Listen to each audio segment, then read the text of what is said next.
He says, when I consider your heavens, the work of your fingers, the moon and the stars that you have set in place, what is mankind that you are mindful of them?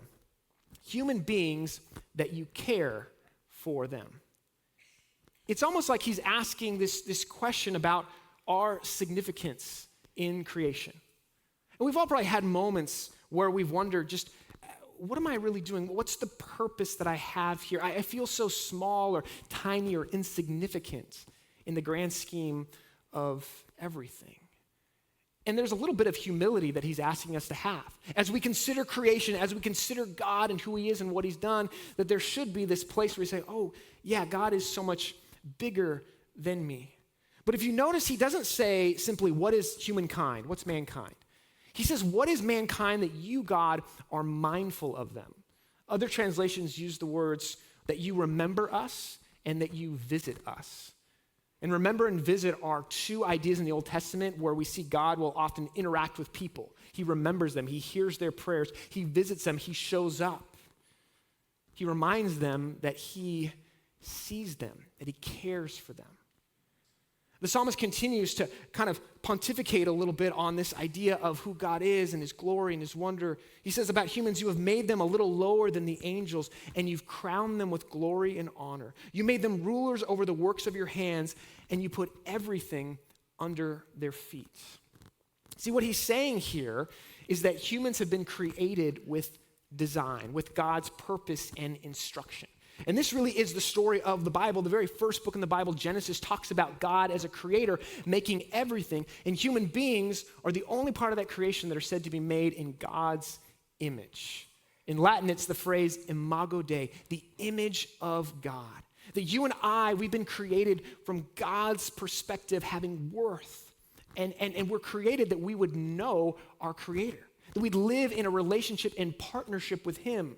To be made in God's image means that we are image bearers, that we mirror who God is to one another and to the rest of creation. So the psalmist is going back to this ancient idea that there is a good God who exists, who is above and behind all that we see, and you and I have a role and purpose to play in his creation. And this is really fascinating because other ancient religions at the time, they would often look at the gods as being removed. Sort of the cosmos were happening, and the gods would once in a while check in with humans, usually to frustrate their plans, or they'd show up when it came to death or it came to like new life. But they weren't really involved, they weren't active. But that's not the story that's told in Scripture. That's not the story of the God of Israel. He's a God who has been present from the beginning, from all time, and he creates us that we might know him. See, one of the foundational characteristics about God that we see in the Bible is that God is relational, that his heart is to know and relate to his creation.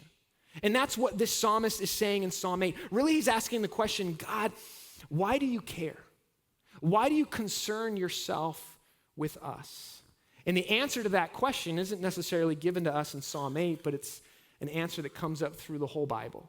From the beginning of Genesis to the last book in Revelation, we have stories, we have insights given again and again about this God who has created us, who wants to know us and have that relationship.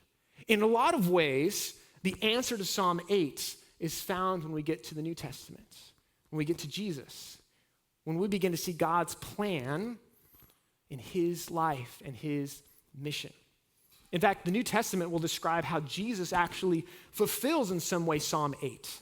That through Jesus' life and his death and resurrection, he is the one restoring us back to that original place that God had for us, to partner with God in creation, to be in charge of this incredible place that God has made. To say that everything is under their feet, that's a sign of authority. And Jesus is the one who has that. So through our connection with him, we are connecting back to that original vocation God had for us, to live in partnership with him.